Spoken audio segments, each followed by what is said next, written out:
What's the secret to become a top MLC seller? Find out in today's episode. Good morning, AXA. I'm Tin Militante, Advisor Transformation Manager from DLND. Welcome to another episode of Investment News Live.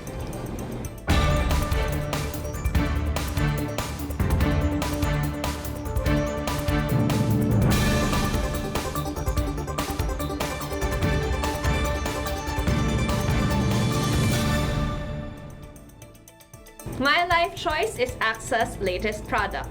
That being said, natural lang nakabahan or manibago kapag nagpe-present tayo sa clients natin. Today, we have with us top MLC seller for agency, MDRT Rosette Vinarao, along with her husband, Executive Unit Head Jerome Vinarao, all the way from Catarman, North Samar, to share with us how they were able to help multiple clients with MLC. Hi, AXA! Welcome to another PHYGITAL session. I am Jerome Vinarao. And I'm Rosette Vinarao. And we are from Team Standout of the Santa Maria and Partners branch, representing from the beautiful province of Catarman, Northern Samar. So bakit ba kami nandito? We're here to talk about My Life Choice or MLC. Yan. So, it's the newest product that AXA introduced last year. And AXA redefined the standards of VUL. Kaya very excited kami with MLC or My Life Choice. Yes, it's another innovation that AXA has originated or started in the entire industry. At it's one of a kind.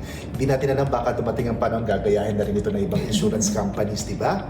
Yan. So, nung in-introduce siya around September last year, we were very excited and talagang inaral namin talaga siya. Correct. And we're very happy also na because of that, I was considered as the top producer of MLC for last year, for 2020. At sa experience namin sa pag-offer nito, na-realize namin na tama, maganda at talagang dapat lang na i-introduce at i-offer na ito sa maraming tao, lalo na ngayong 2021. Correct. So, we will be giving you some of the things that we like or we love about MLC na pwedeng makatulong also in terms of for your clients. Okay? So, siguro simulan na natin. Why MLC? Okay, number one, I will be sharing with you 7 things that I love about MLC. Number one, it has offers. So you have a choice between limited pay and regular pay. Ano ba yung limited pay? Okay. Di ba usually, ang meron tayo dati, we have accelerator, life basics. Ito ay mga regular pay.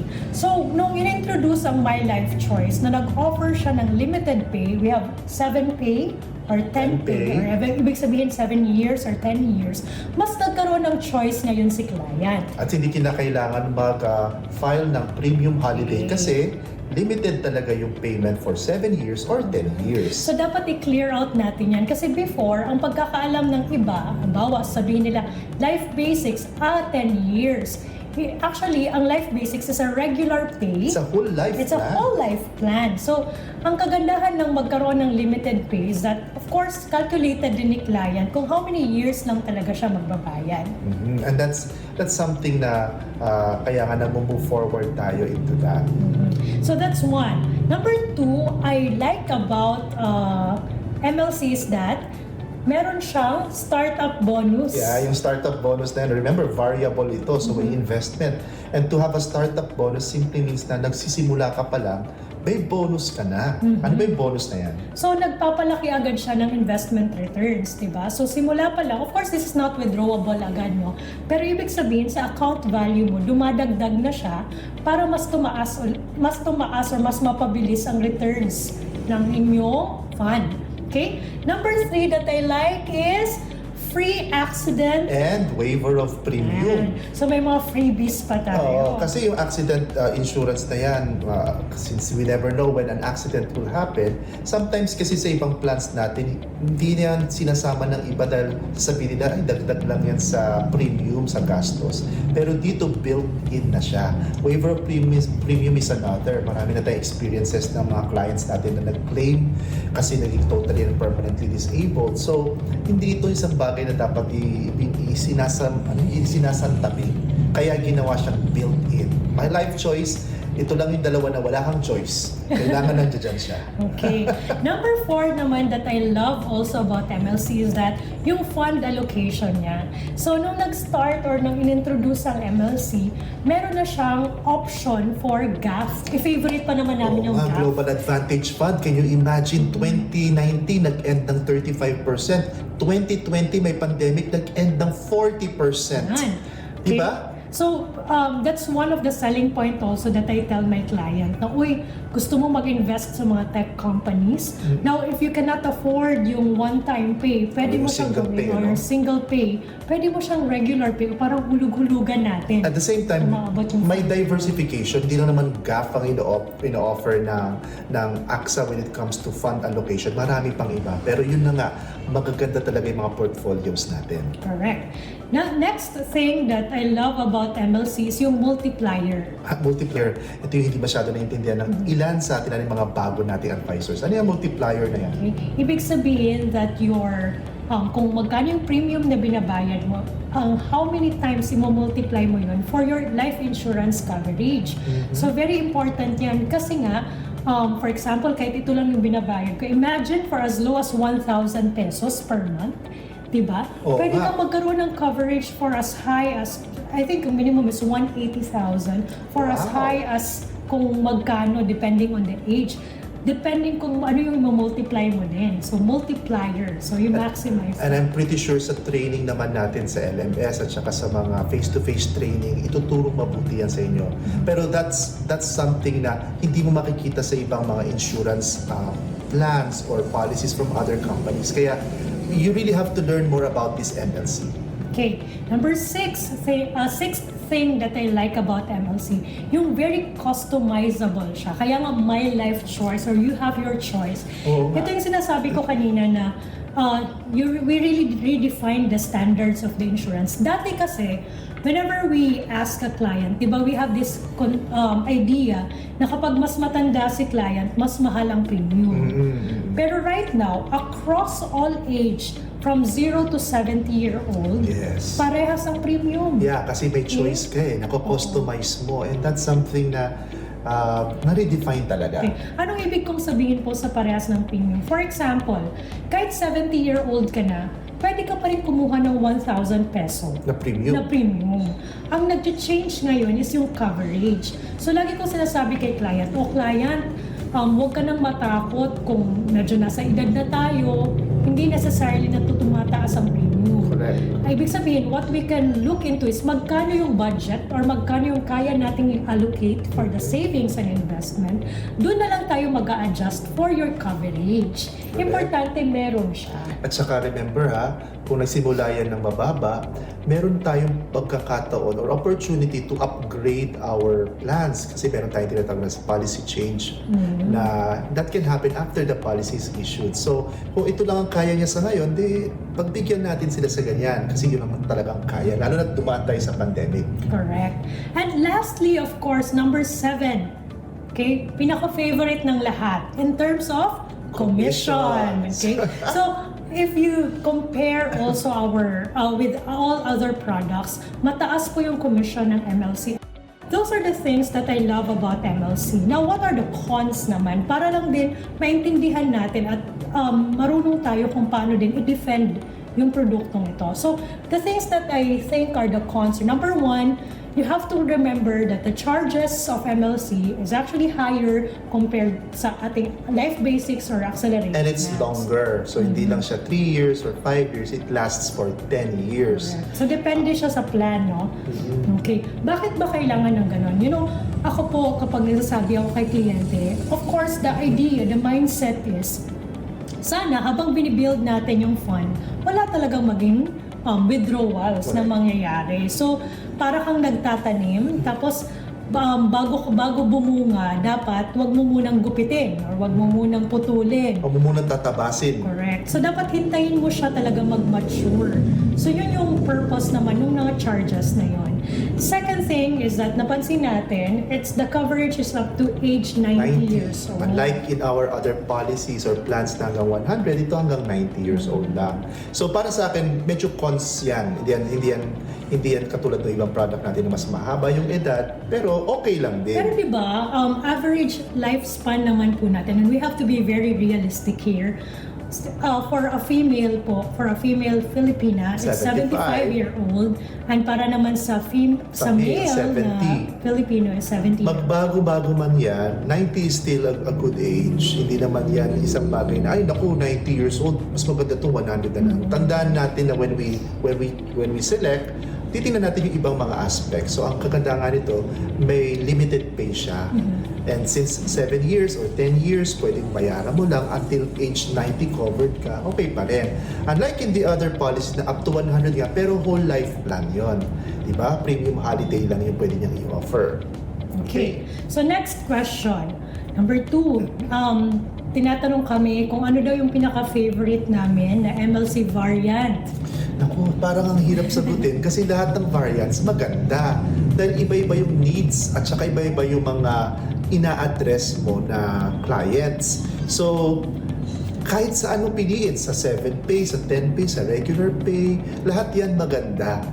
Titinan mo lang kung ano yung pinaka-purpose, di ba? Correct. So, babalik tayo dun sa financial needs analysis. So talagang kailangan nating intindihin muna si client. So kung tinatanong kami kung anong variant, wala talaga because we have actually a lot of clients already. We do not matter, hindi po nagmamatter kung ito yung pinaka-favorite ko or not. Depende po siya talaga sa need. So babalikan natin, di ba, for our VUL training, meron tayong tinatawag na ALF-TIPID. Yes. Okay, ano ba yung ALF-TIPID na yan? Yung accessibility of funds. Correct. So, syempre, magkano ba yung budget niya? Yan, to give you an idea, for a 7-pay or 7-year plan, ang minimum po natin is 2,500. Kapag 10-pay plan, ang minimum po natin is 1,666.67. At saka pag regular pay naman, dun po yung 1,000 per month. So depende rin kung magkano yung budget na kaya niya. Accessible ba yung fund na yun? Available din ba yung fund? Tsaka may risk tolerance bang pinag-uusapan, di ba? So yun, yung level of risk tolerance also. Remember, this is still a VUL. So no guarantee pa rin in terms of the investment returns. Pero what we can do is to show them the historical performance. Yes, and that's what we are proud of. Kasi nga, meron tayong maayos na fund facts na nakikita sa ating axa.com.ph. So, madali natin mapapakita yung mga risk levels na yan na pwede nilang pagpilian. Fund availability is another thing that we're looking at. Available ba yung funds nila? Siyempre, kaya maganda yung My Life Choice kasi hindi mo sila pipilitin na mag-single pay kung hindi naman available yung fund na yan. At least may choice pa sila dito. At saka siguro kung in terms of horizon ng investment, ibig sabihin, hanggang kailan ba nila plano? Hindi, at saka ano ba yung nakikita nila investment objective? Para saan ba talaga yan? Tapos yung horizon na tama na ba, ito na ba yung tamang moment market ngayon? Maayos ba to?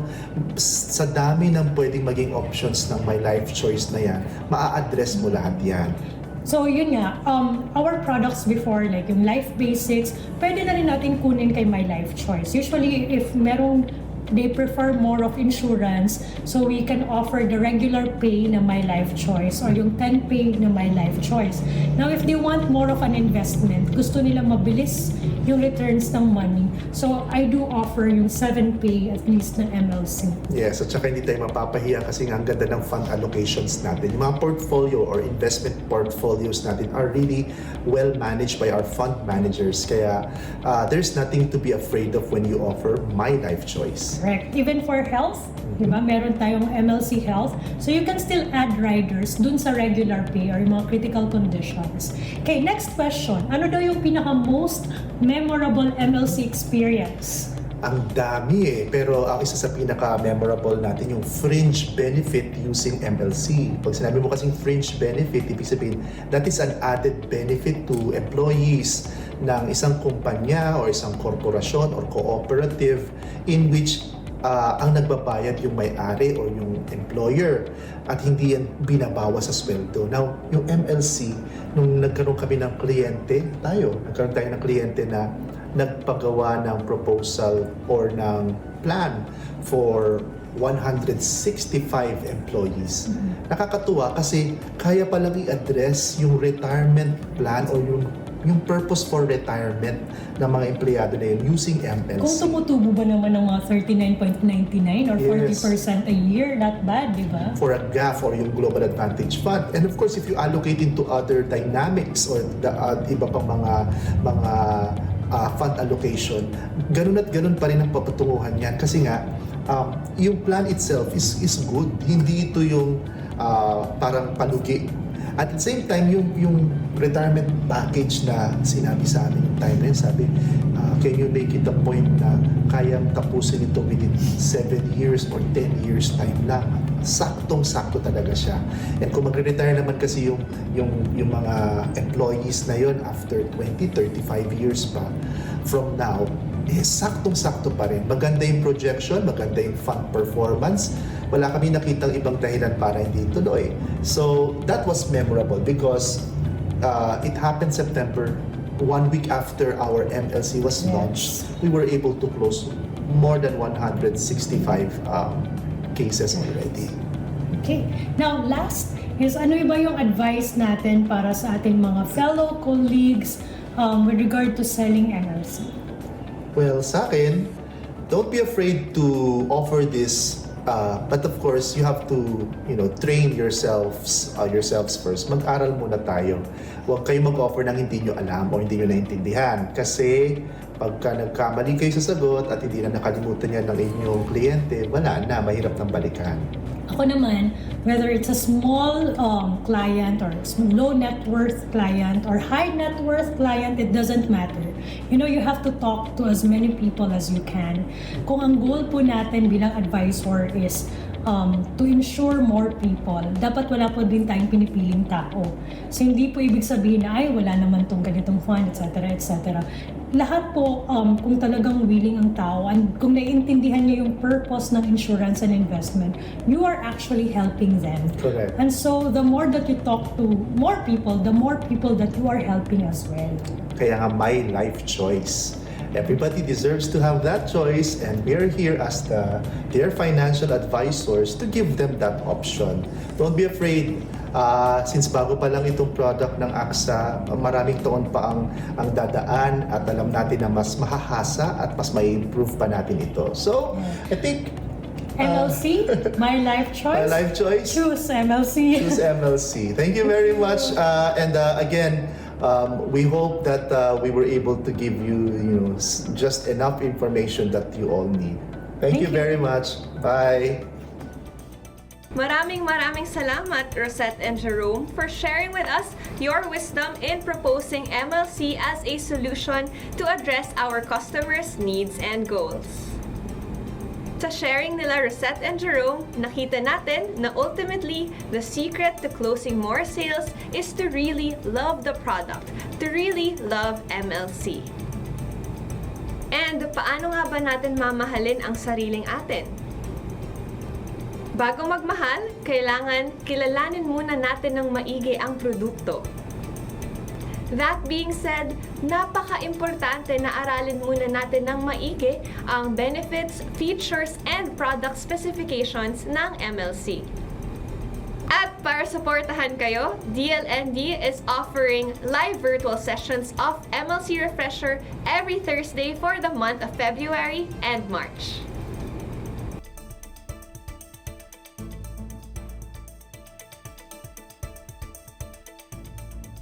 Aside from that, if sobrang busy kayo, you can learn on the go through MLC videos online available in LMS.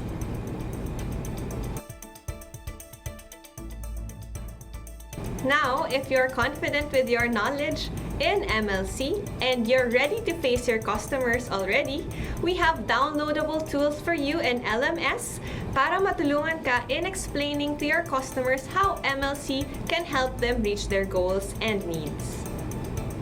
Simply scan the QR code or go to the link that will be shared in our group chat. Also, we'd like to announce that Academics and Accelerator will be decommissioned by the end of March 2021. This means the last day na pwede mag-generate ng proposal and Accessol will be March 31, 2021. Kindly check your emails about this memo or check the EDM that will be flashed on your screen.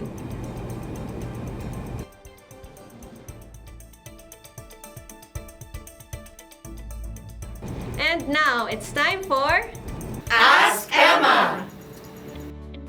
Good morning, AXA, and welcome to Ask Emma, where we talk about practical features and tutorials on how to use our Emma by AXA app as a value-adding sales and ease of access tool for you and your customers.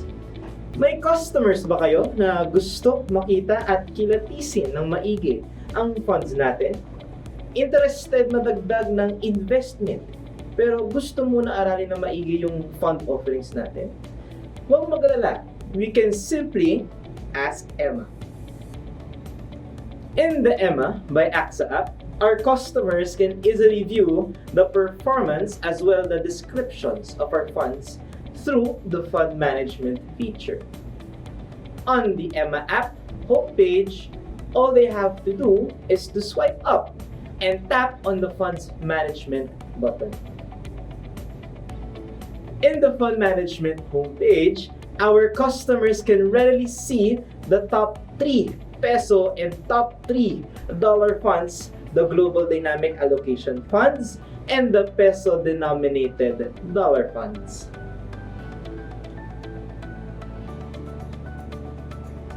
For instance, a customer would like to take a look at the GDAF multi-asset. To see info about the said fund, he can simply scroll down, look for the Global Dynamic Allocation Funds header, and below that, he will find the Global Dynamic Allocation Fund multi-asset. From there, he will be able to see the denomination of the fund, the bid and offer price as of the day prior, as well as the average annualized performance. In the case of the GDAF multi-asset, no info is provided for the 3-year interval and 5-year interval of the average annualized performance because the fund was only created 2 years ago. Below that info, the customer will see 3 buttons: View Historical Prices, Fund Highlights Sheet, and the latest fund fact sheet. Let's tap on Historical Prices. Upon clicking, he will be redirected to the GDAF multi-asset graph, which shows how the fund has performed in the past years. Depending on his preference, he may view the performance of the fund since inception, or its performance in year 2019 or 2020. He may also look into the fund's performance year to date, which means from January of the current year up to yesterday's date. So for instance, if today is February 16 of 2021, year-to-date values would show performance from January 1 of 2021 to February 15 of 2021. Now, let's go back to the fund management homepage and check the other buttons. If our customer clicks the second button, he will be able to download and view the fund highlight sheet. In this document, he will be able to get an overview about the fund. Details such as what types of investments are inside the fund, investment strategy employed in managing the fund can be seen in the fund highlight sheet. It is also in this document that our customer can see whether the fund suits his risk profile. Let's go back to the fund management homepage and check the other buttons. If the customer clicks the third button, the fund fact sheet, he will be able to download and view the performance of the fund. Aside from this, he will also see the top holdings of the fund, as well as its allocations. Should they want to view other AXA funds, they can simply go back to the fund management homepage. Scroll down to the bottom part of the page. In the category drop-down option, they can simply select that type of fund they wish to look into. There are 2 things they need to consider: the type of fund and the currency of the fund. Do they want to look into a bond fund in the peso currency? equity funds in Philippine peso, or perhaps they want to check our target date funds or retire smart funds. Kahit anong AXA fund pa man yan, they can simply choose from the list that you see here in front of you. For example, they can select target date funds and will thus be led to the page where all relevant info on the target date funds will be seen. Simply follow the steps illustrated earlier to navigate accordingly. And there you have it! With the fund management option in Emma by AXA, our customers can easily be informed and updated about our AXA funds. So what are you waiting for? Call your customers, share with them this awesome feature of the Emma app, and discuss with them suitable investments that will best fit their goals and needs. So, tell your clients, family, and friends to download the Emma app now. My name is Justin Saggal, and always remember, for your client's servicing concern, always ask Emma.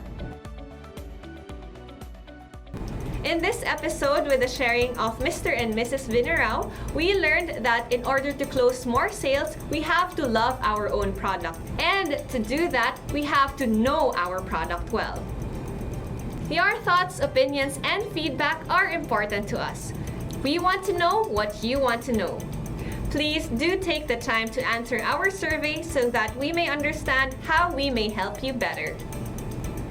Thank you for joining us today. We'll see you again next week, same time, same place. Again, this has been Tin Militante, and this has been Investment News Live.